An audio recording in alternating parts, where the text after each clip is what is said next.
Assalamualaikum warahmatullahi wabarakatuh. Halo teman-teman, perkenalkan nama saya Zahra Arzeta Sujana dengan NIM PU7139025555 dari kelas 1A.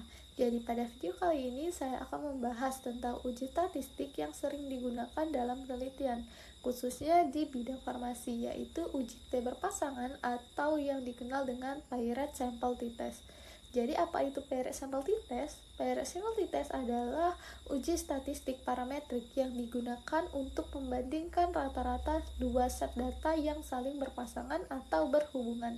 Uji T berpasangan sering digunakan ketika kita ingin membandingkan dua data yang saling berhubungan.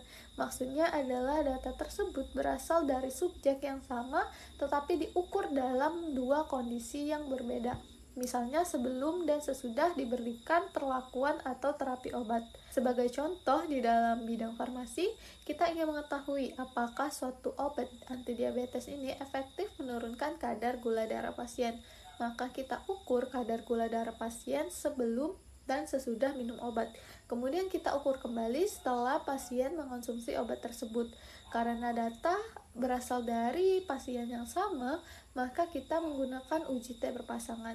Nah, secara konsep uji ini tidak langsung membandingkan dua rata-rata, tetapi kita akan menghitung selisih antara nilai rata-rata sebelum dan sesudah untuk setiap individu. Setelah itu kita cari rata-rata dari selisih tersebut, lalu kita uji apakah rata-rata selisih itu berbeda secara signifikan dari 0 atau tidak. Nah, pada uji Paired Sample T-Test ini saya mengambil judul yaitu uji efektivitas kadar glukosa darah sebelum dan sesudah pemberian obat antidiabetes menggunakan uji T berpasangan. Jadi penelitian dengan judul ini bertujuan untuk mengevaluasi apakah terapi obat antidiabetes yang diberikan kepada pasien ini memberikan pengaruh yang nyata terhadap penurunan kadar glukosa darah. Nah, dalam bidang farmasi, khususnya farmasi klinis, evaluasi efektivitas obat merupakan hal yang sangat penting untuk memastikan bahwa terapi yang diberikan benar-benar memberikan manfaat terapeutik secara sesuai dengan tujuan pengobatan. Nah, pada penelitian ini pengukuran kadar glukosa darah dilakukan 2 kali pada subjek yang sama, yaitu sebelum dan sesudah pemberian obat. Karena data ini berasal dari individu yang sama atau berpasangan, maka metode analisis statistik yang tepat untuk digunakan adalah uji T berpasangan atau Paired T-Test. Uji ini digunakan untuk membandingkan rata-rata dua kondisi yang saling berhubungan guna mengetahui apakah terdapat perbedaan yang signifikan secara statistik.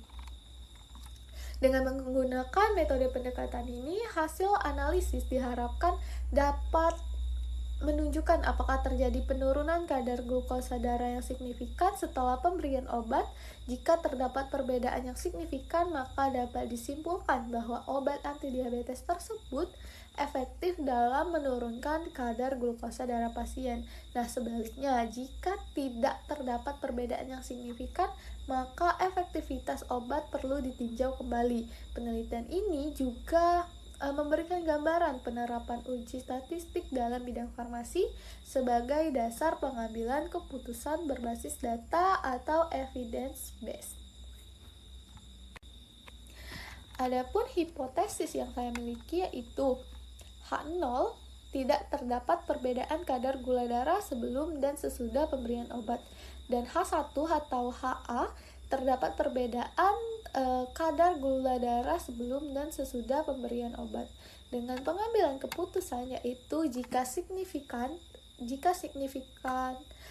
lebih besar daripada 0,05 maka H0 diterima dan HA ditolak.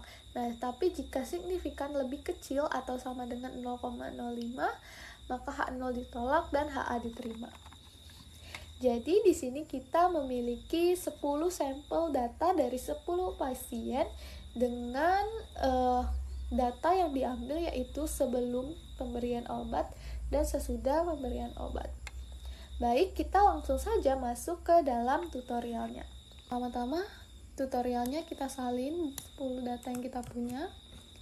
kita masukkan ke dalam SPSS. Kemudian kita masuk ke variabel view. Namanya kita ubah sebelum dan sesudah. Desimalnya kita nolkan, yang sesudah juga. Kemudian kita beri label sebelum dalam satuan miligram per dl dan sesudah dalam satuan miligram per dl. Measure-nya kita ganti scale keduanya. Kemudian kita kembali ke data view. Sebelum kita melakukan uji priority test, kita akan melakukan uji normalitas seperti pada uji one sample t-test kemarin. Caranya sama, yaitu dengan mengklik analyze, kemudian pilih descriptive statistik, kemudian pilih explore, kita pindahkan datanya ke sebelah kanan, kemudian kita klik plots, kita centang normality-nya, kemudian kita klik continue, kita klik OK. Di sini keluar data test of normality-nya. Kita bandingkan dengan hipotesa atau standar pengambilan keputusan yang kita punya, yaitu jika nilai signifikannya lebih besar daripada 0,05 maka data berdistribusi normal, tapi jika lebih kecil data tidak berdistribusi normal. Nah, hasil pada data kita tadi menunjukkan pada data sebelum memiliki nilai 0,997 dan data sesudah itu nilai signifikannya 0,599. Nah, data sebelum dan sesudah ini memiliki nilai signifikans kan lebih besar daripada 0,05 sehingga data ini berdistribusi normal. Hal ini menunjukkan bahwa data memenuhi syarat untuk dilakukan uji parametrik, yaitu uji T berpasangan. Selanjutnya kita kembali ke SPSS. Kita langsung melakukan uji priority test karena data kita berdistribusi normal. Caranya kita klik analyze, kemudian pilih compare means, kita pilih pirate sample t-test, kita pindahkan ke sebelah kanan keduanya, kemudian langsung kita klik OK. Di sini keluar outputnya, yaitu ada 3 tabel. Kita bandingkan dengan standar yang kita punya. Nah, dasar pengambilan keputusan nih berdasarkan signifikans. Pada nilai, jika nilai signifikan itu lebih kecil daripada 0,05, maka berkesimpulan ada perbedaan secara signifikan. Tetapi jika nilai signifikan lebih besar daripada 0,05, maka berkesimpulan tidak ada perbedaan secara signifikan. Nah, hasil nilai kita tadi menunjukkan nilai signifikannya 0,000. Nah, karena 0,000 ini lebih kecil daripada 0,05, maka H0 ditolak dan HA diterima. Artinya terdapat perbedaan yang signifikan secara statistik antara rata-rata nilai sebelum, yaitu 242,30 mg per dl dan sesudah 203,00 mg per dl. Perlakuan. Terjadi penurunan sebesar 39,30 mg per dl, sehingga dapat disimpulkan bahwa perlakuan yang diberikan ini efektif dalam menurunkan kadar yang diukur.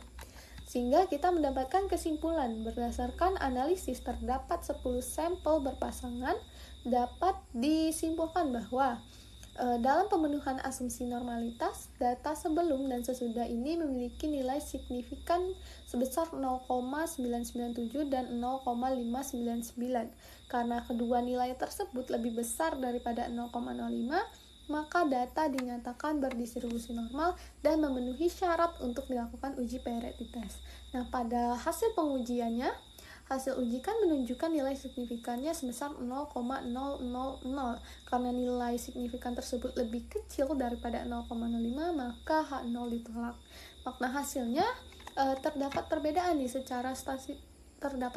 yang signifikan secara statistik antara nilai sebelum dan sesudah perlakuan. Rata-rata kadar sebelum sebesar 242,30 mg per dl dan sesudah itu 203,00 mg per dl. Nah, sehingga terjadi penurunan nih sebesar 39,30 mg per dl. Dengan kata lain, perlakuan yang diberikan ini efektif dalam menurunkan kadar gula darah. Baik, itu saja penjelasan yang dapat saya sampaikan mengenai uji Paired Sampel T-Test atau uji T berpasangan. Saya mohon maaf jika terjadi kesalahan dan kekurangan. Saya akhiri, wassalamualaikum warahmatullahi wabarakatuh.